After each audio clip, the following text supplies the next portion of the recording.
नमस्कार साथियों, स्वागत है आपका अपने YouTube चैनल पर।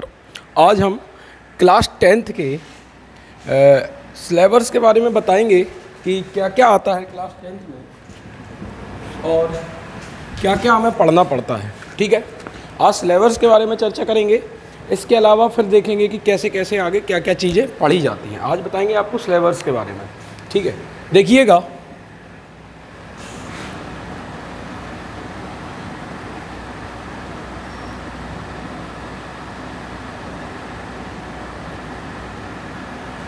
चलिएगा देखते हैं कि क्या क्या आता है क्लास 10th में। ठीक है, आपके सामने ये रहा यूपी बोर्ड का इंग्लिश का क्लास 10th का सिलेबस। आपके सामने ये रहा, देखिएगा क्या क्या आता है और कैसे कैसे हमें पढ़ना होता है। सारी चीज़ों के बारे में आज डिस्कस करेंगे। चलिएगा, सबसे पहले आपको बताते हैं कि क्या क्या आता है। देखिएगा, आपका इंग्लिश का पेपर टोटल कितने नंबर का होगा? 100 नंबर का पूरा पेपर होता है, जिसमें सिर्फ और सिर्फ पेपर होता है आपका 70 नंबर का और 30 नंबर आपको स्कूल से प्रैक्टिकल के दिए जाते हैं। देखो क्या लिखा है, theory 70 marks, internal assignment 30 marks. तो आपका टोटल पेपर कितने नंबर का होगा? 70 नंबर का होगा। 70 नंबर के पेपर में 50 नंबर का आपका पेपर होता है राइटिंग का और 20 जो नंबर होते हैं वो आता है OMR सेक्शन। OMR सेक्शन का मतलब क्या होता है कि आपको क्या दिया जाएगा? 4 ऑप्शन दिए जाएंगे और 4 ऑप्शन में से आपको क्या है, एक आपको क्या होगा, सही करना होगा। ठीक है, क्या क्या बताया? 100 में से आपका 70 का पेपर हुआ। 70 में भी 2 पार्ट में हो गया। एक हो गया 20 नंबर की क्या OMR और 50 नंबर का क्या आपका थ्योरिकल पेपर।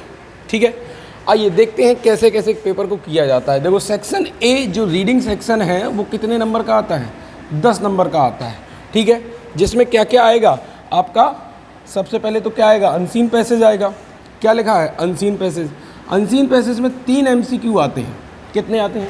3 MCQ। जो आपके OMR सेक्शन में आएंगे वो कितने आएंगे? 3 MCQ आएंगे। और अनसीन पैसेज 2 अनसीन पैसेज आते हैं। कितने आते हैं? 2 अनसीन पैसेज। एक तो आता है आपका MCQ लेवल पे, कि जैसे जिसमें OMR के 3 क्वेश्चन दिए होंगे। कितने क्वेश्चन दिए होंगे? 3 क्वेश्चन आपके OMR से दिए होंगे। ठीक है, और एक और अनसीन पैसेज आएगा, उसमें क्या होगा? 3 क्वेश्चन दिए होंगे जिनको आपको क्या पढ़ के उसको क्या होगा, लिखना होगा। वो कितने नंबर के होंगे? 6 नंबर के। OMR और दोनों अनसीन पैसेज कैसे आते हैं? एक अनसीन पैसेज आता है आपके किसी चैप्टर का।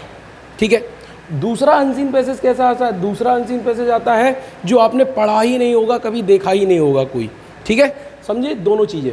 पहला अनसीन पैसेज कैसा होगा? जो आपने पढ़ा होगा, आपके कोई भी एक चैप्टर के 4 लाइनें दे दी जाएंगी और उससे कहेंगे कि क्वेश्चन छांटिए। 3 क्वेश्चन वो कैसे होंगे? सिर्फ आपको देखने होंगे और OMR में उनमें क्या भरना होगा? गोला भरना होगा। और एक अनसीन पैसेज होगा जिसको देख के आपको 3 क्वेश्चन करने होंगे, सारे लिखने होंगे शॉर्ट में। और उसके क्या है, हर एक क्वेश्चन कितने नंबर का होगा? 2 नंबर का होगा। यानी कितने हो गए? 6 नंबर के आपके ये क्वेश्चन हो गए। वोकैबुलरी, अच्छा वोकैबुलरी का एक क्वेश्चन आता है इसी में, जहाँ आप अनसीन पैसेज कर रहे हैं उसी में वोकैबुलरी का एक क्वेश्चन आ जाता है। जहाँ 3 क्वेश्चन दिए हैं, 2 क्वेश्चन आ जाएंगे किससे? अनसीन से, और एक उसी में कोई वोकैबुलरी का, कोई भी आपसे वोकैबुलरी का मतलब क्या है, एंटोनिम पूछ लेगा, सिनोनिम पूछ लेगा, कोई भी चीज़ पूछ सकता है। या पूछ सकता है कि ये जो ऊपर कोई भी मीनिंग दी है उस मीनिंग का मतलब क्या है। ठीक है, समझ गए। इसके बाद सेक्शन बी जो आपका राइटिंग सेक्शन है। रीडिंग सेक्शन में क्या आपने पढ़ा? रीडिंग सेक्शन में आपने देखा कि अनसीन पैसेज 2 प्रकार के आएंगे। एक तो कैसा आएगा, एक आएगा आपका OMR सेक्शन में, और जो दूसरा अनसीन पैसेज होगा वो क्या होगा, आपको देख के लिखना होगा और उसको करना होगा। ठीक है, चलिएगा अब देखते हैं सेक्शन बी राइटिंग स्किल में क्या क्या आता है। राइटिंग स्किल में आपका एक लेटर या एप्लीकेशन। ठीक है, कोई भी फॉर्मल या इनफॉर्मल लेटर। अच्छा, फॉर्मल और इनफॉर्मल क्या होता है? फॉर्मल होता है जो हम कहीं DM या SDM या किसी SP को लिखते हैं। इनफॉर्मल का मतलब क्या होता है? अपने दोस्त को, अपने चाचा को या किसी को लेटर लिख रहे हैं, वो क्या कहलाता है? इनफॉर्मल कहलाता है। ठीक है, ये यूपी बोर्ड के हिसाब से है। ठीक है, किसके हिसाब से? ये जो सिलेबस बताया जा रहा है वो किसके हिसाब से? यूपी बोर्ड के हिसाब से। तो उसने क्या कहा, सेक्शन बी लिटरेचर आपके राइटिंग सेक्शन में क्या आता है? लेटर या एप्लीकेशन। लेटर, एप्लीकेशन आपके गिने चुने जितने होते हैं उन्हीं में से आता है। जैसे या तो वो पूछ लेगा इनसफिशिएंट वाटर, ठीक है, और फैकल्टी ऑफ लाइब्रेरी, हमें लाइब्रेरी की व्यवस्था करके दो। इनसफिशिएंट वाटर, पानी की कमी हो गई है, या हमारी गलियों में गंदगी है। इन सबसे रिलेटेड एप्लीकेशन आते हैं। तो निश्चित गिनती के 10 एप्लीकेशन होंगे, उन्हीं 10 एप्लीकेशन में कहीं ना कोई फंस ही जाता है। ठीक है, आगे देखते हैं अगला। और उसने क्या बताया? आर्टिकल। Report working. हाँ, आर्टिकल और पैराग्राफ को दो चीज़ें आती हैं, या तो आर्टिकल आएगा या एक ऐसे, ठीक है, क्या बोलते हैं ऐसे, ऐसे यानी कि निबंध। निबंध आ सकता है आपके, हो सकता है पॉल्यूशन पे पूछ ले, पॉपुलेशन पे पूछ ले कि पॉल्यूशन क्यों फैल रहा है इसके बारे में बताइए, पॉपुलेशन के बारे में पूछ ले, या हो सकता है होली या दिवाली, किसी से भी रिलेटेड एक ऐसे आता है। दोनों चीज़ें आती हैं, आर्टिकल लिख के आएगा और या फिर रिपोर्ट राइटिंग वो पूछ लेगा, ठीक है। तो लेटर कितने नंबर का हुआ, 4 नंबर का, और ये जो आप देख रहे हैं आर्टिकल या ऐसे कितने नंबर का हुआ, 6 नंबर का, ठीक है। आगे देखिएगा आगे क्या आता है, आगे बात करते हैं। आगे आपका जो सेक्शन दिया है ग्रामर, देखना ग्रामर सेक्शन में कैसे करना है, कैसे आता है। देखो ये दिया आपके में सेक्शन सी ग्रामर, कितने नंबर का आएगा, 15 नंबर का आएगा। 5 नंबर के एमसीक्यू आएंगे। कितने एमसीक्यू आएंगे, 5 एमसीक्यू आएंगे, जो parts of speech, tense, article, reordering और स्पेलिंग। देखो आपको बता देते हैं, पार्ट्स ऑफ स्पीच से सिर्फ एक ही टॉपिक से सबसे ज़्यादा क्वेश्चन बनते हैं, उसका नाम है प्रेपोजिशन। सबसे ज़्यादा क्वेश्चन इसी से आते हैं और कोई टॉपिक के क्वेश्चन कम आते हैं। इसके अलावा एक क्वेश्चन आपका कैसे आ जाएगा, टेंस से आ जाएगा। जैसे बता दें टेंस से कैसे आ जाएगा, वो कहेगा आपके सामने, उसने एक सेंटेंस लिखा, एक क्वेश्चन ऐसे लिख के आ जाएगा, he had read the book. यहां उसने क्या दिया, filling in the blank, they came. उसने क्या पूछा, उसने पूछा कि उसके वह किताब पढ़ चुका था, दे कैम, उनके आने से पहले। तो ये क्वेश्चन क्या हो गया, आपने जैसे ही देखा ये पास्ट परफेक्ट का है और ये पास्ट इंडेफिनिट का है। जब ऐसे सेंटेंस, दो सेंटेंस आते हैं तो इनको जोड़ने के लिए जिस कंजंक्शन का यूज़ करते हैं वो क्या कहलाती है, बिफोर। क्या होता है, बिफोर। किसका यूज़ करते हैं हम, किसका, बिफोर का। तो हमने बताया ऐसे आपके सेंटेंसेस, छोटे छोटे सेंटेंसेस आ जाते हैं जिसमें वो पूछता है कि कैसे हमें करना है। समझ गए, समझे हमारी बात को। हमने क्या कहा कि क्या, देखो एक तो पार्ट्स ऑफ स्पीच में किससे क्वेश्चन बनेंगे, पार्ट्स ऑफ स्पीच में आपके क्वेश्चन बन जाएंगे प्रेपोजिशन से। सबसे ज़्यादा कोई क्वेश्चन बनता है पार्ट्स ऑफ स्पीच में किससे, प्रेपोजिशन से। फिर इसके अलावा हमने क्या बताया, आपका आ जाएगा टेंस से। टेंस से कोई भी क्वेश्चन पूछ सकता है, उसमें वो पूछेगा कि इसमें हेल्पिंग वर्ब क्या लगानी है, वर्ब की कौन सी फॉर्म लगानी है, ये सारी चीज़ें एमसीक्यू में बता रहा हूँ कि एमसीक्यू में पूछेगा। आर्टिकल, आर्टिकल्स का मतलब क्या होता है, आर्टिकल ए, एन और दा।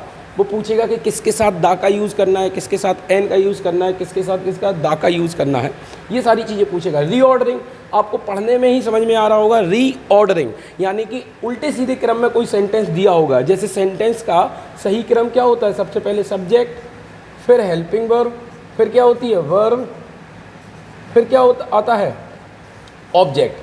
लेकिन वो आपको किस क्रम में दे देगा, उल्टे सीधे क्रम में लगा के देगा और उसको कहेगा क्या करना है, रीऑर्डरिंग, यानी उसको सही ऑर्डर में लगाना है, ठीक है। इसके अलावा फिर उसने क्या कहा, अगला क्या आता है, स्पेलिंग।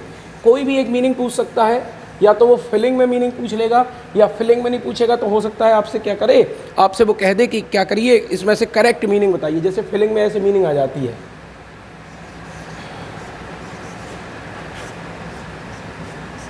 ऐसे मीनिंग आ जाएगी, कहेगा भर के बताइए इसमें क्या भरना है, तो क्या हो जाएगा, ये क्या है, सिगरेट की मीनिंग है CIGARETTE, ठीक है। ऐसे फिलिंग में मीनिंग आ जाती है। अगर फिलिंग में नहीं आती है तो वो करेक्ट करने के लिए पूछता है कि इसमें कौन सी मीनिंग कैसी है, करेक्ट है, ठीक है।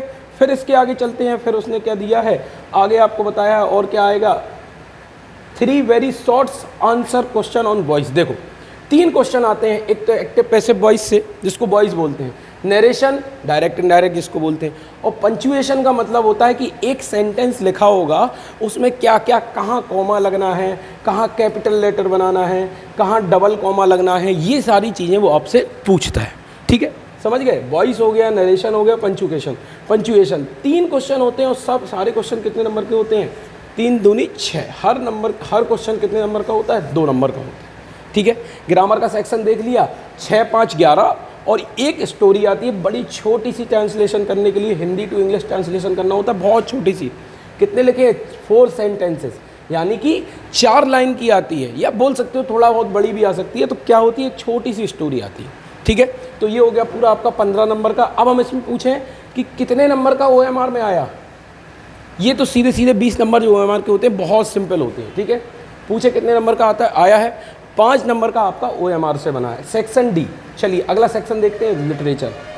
लिटरेचर में आपके 35 मार्क टोटल होते हैं और उसमें भी 23 मार्क किससे, पोइट्री, प्रोज और पोइट्री से, ठीक है। लिटरेचर में कौन कौन सी चीज़ें आ गई, पोइट्री हो गया, प्रोज हो गया और सप्लीमेंट्री हो गया, 3 चीज़ें। और उसी में से क्या प्रोज और पोइट्री कितने नंबर की आती है, 23 नंबर की आती है। देखिएगा क्या क्या आता है। सबसे पहले तो आएगा आपका क्या, इससे रिलेटेड आपने जो भी चैप्टर में पढ़ा होगा प्रोज से या किसी भी चैप्टर से, जिस प्रोज के जिस चैप्टर से पढ़ा होगा उससे कोई रिलेटेड एक MCQ आ सकते हैं। जैसे कि हम मान के चलो एक MCQ याद आता है तो आपसे पूछ ले, वो कहेगा कि जो आपके लेटर टू गॉड चैप्टर है उसमें उसमें जो बूंदों की तुलना की गई है, जो रेन ड्रॉप्स थे उनकी तुलना किससे की गई है, जो छोटे रेन ड्रॉप थे उनकी तुलना की गई है 5 के सिक्के से, और जो बड़े रेन ड्रॉप थे उनकी तुलना किससे की गई है, 10 सेंट यानी कि 10 के सिक्कों से। ये क्वेश्चन कई बार बना है। वो पूछता है कि जब बारिश हो रही थी, चैप्टर में जब आप पढ़ेंगे या लेटर टू गॉड लेंचो के बारे में बताएंगे तब सारी चीज़ें बताएंगे, तो वो पूछता है उसमें कि जो छोटी बूंदें गिर रही थी पानी की, रेन ड्रॉप्स जो छोटी थी उनको किससे कंपेयर किया था, 5 के सेंट यानी 5 के सिक्के से, और जो बड़ी बूंदें थी उसकी तुलना किससे की थी, 10 सेंट से, ठीक है। ऐसे छोटे छोटे क्वेश्चन इससे बन जाते हैं। इसके अलावा क्या आता है, शॉर्ट आते हैं, शॉर्ट क्वेश्चन। आपको कोई शॉर्ट क्वेश्चन यानी कि 40 से 50 वर्ड में आपको करने होंगे। लॉन्ग आंसर, एक लॉन्ग आंसर आता है, आते तो 2 हैं, 2 में से कितने करने होते हैं, एक करना होता है 100 से 120 वर्ड्स में, ठीक है। आगे देखिए पोइट्री में क्या क्या आता है। पोइट्री में उसने कहा है exact based question plus central idea. Poetry में कुछ क्वेश्चन ऐसे आते हैं जो कहाँ बनते हैं, 2 क्वेश्चन आएंगे OMR में, बताए दे रहे।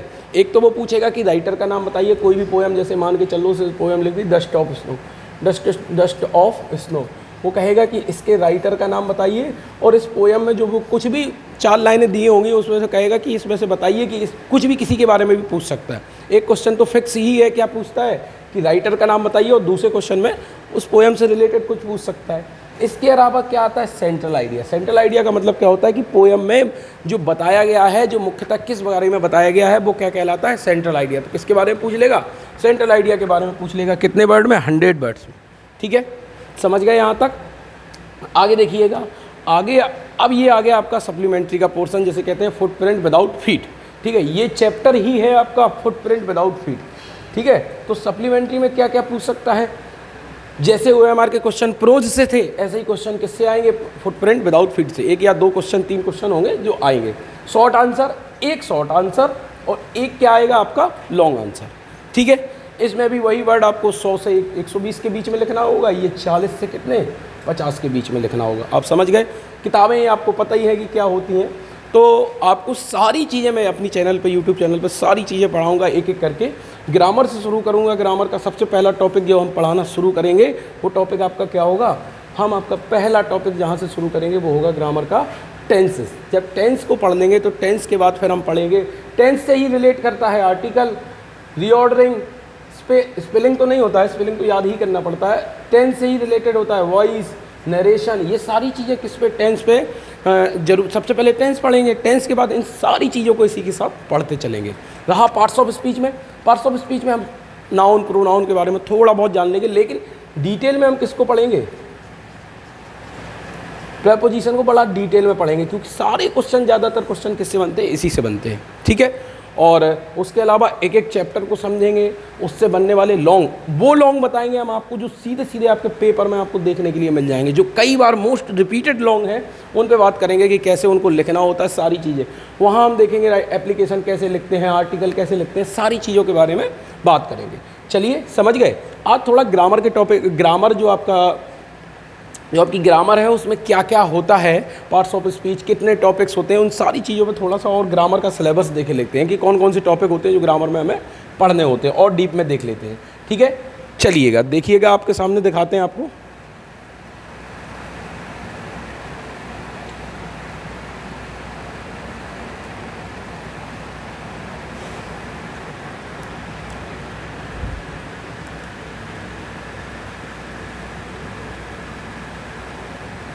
देखिएगा, ये लिखा है, देखो ग्रामर में क्या क्या आता है, सारी चीज़ों को देखते हैं। Grammar topics included in syllabus. सबसे पहले पार्ट्स ऑफ स्पीच, वही है पार्ट्स ऑफ स्पीच पे सबसे ज़्यादा हमें किस पे फोकस करना है? पार्ट्स ऑफ स्पीच में हमें सबसे ज़्यादा फोकस करना है किस पे?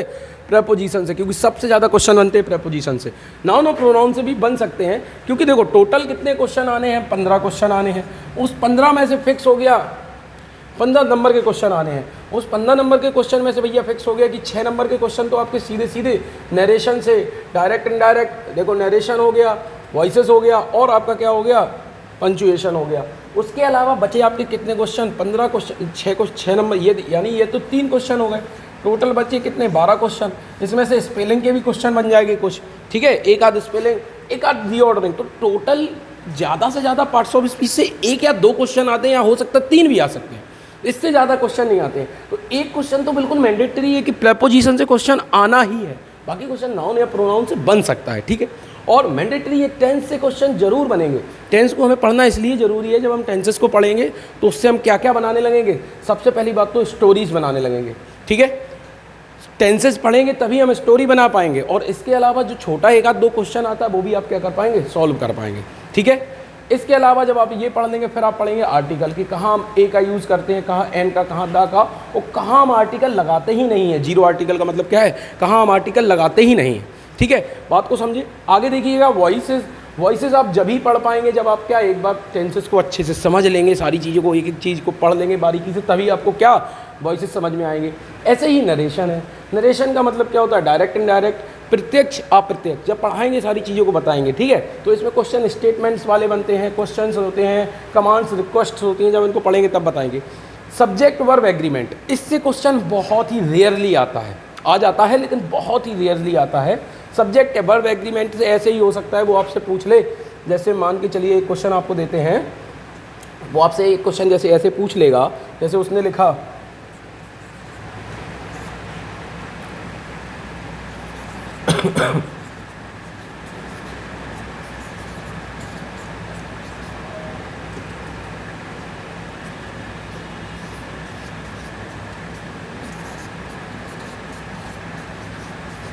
देखिएगा उसने क्या लिखा?